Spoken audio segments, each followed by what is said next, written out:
Assalamualaikum warahmatullahi wabarakatuh. Perkenalkan, nama saya Aulia Nur Rahmadini dan partner saya. Perkenalkan, saya Anggun Pailina. Saya Tina Albia dari kelas SI 3E.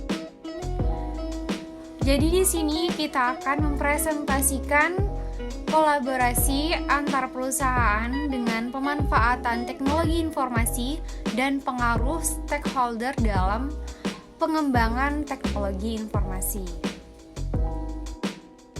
Di sini saya akan menjelaskan apa itu iOS.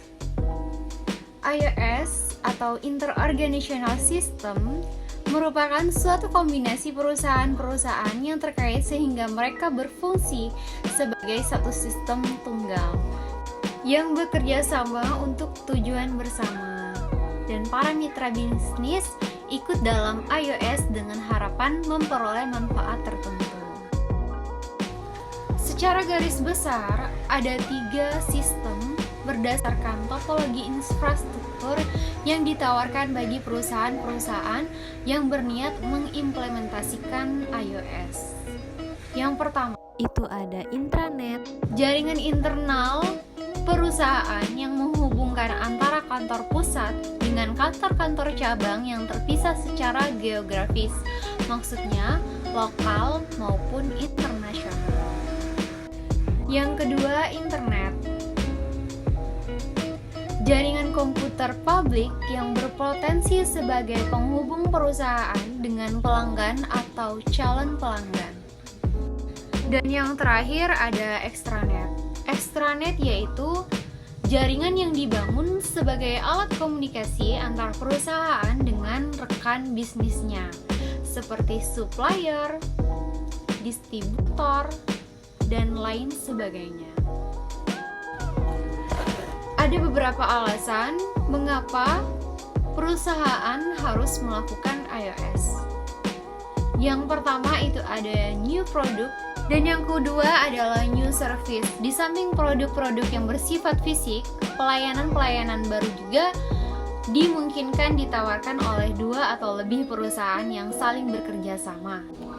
Ketiga itu ada efisiensi. Alasan berikutnya mengapa perusahaan memutuskan untuk saling bekerja sama adalah karena alasan efisiensi.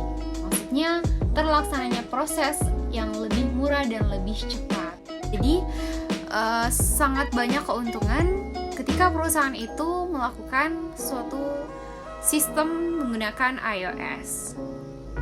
Selanjutnya ada joint operation. Selanjutnya ada strategic alliance, ada customer supplier relationship, outsourcing, dan image building. Pada intinya, iOS mudah sekali diimplementasikan saat ini karena adanya peranan teknologi informasi yang telah meniadakan batas-batas antar waktu dan ruang atau yang biasa disebut time and speech. Adapun prinsip-prinsip stakeholder yaitu ada 6. Yang pertama pelanggan, yang kedua pekerja, yang ketiga pemegang saham, yang keempat pemasok, yang kelima pesaing, yang terakhir masyarakat. Adapun contoh penerapan iOS yaitu sistem retail yang dimiliki oleh Walmart, di mana terjadi hubungan sistem informasi antara Walmart sebagai perusahaan retail dengan perusahaan supplier dalam hal pendistribusian barang atau produk. Saya akan menjelaskan klasifikasi dan peran dari stakeholder. Klasifikasi dan peran dari stakeholder yang terbagi menjadi 3 yaitu 1. Stakeholder prima atau utama.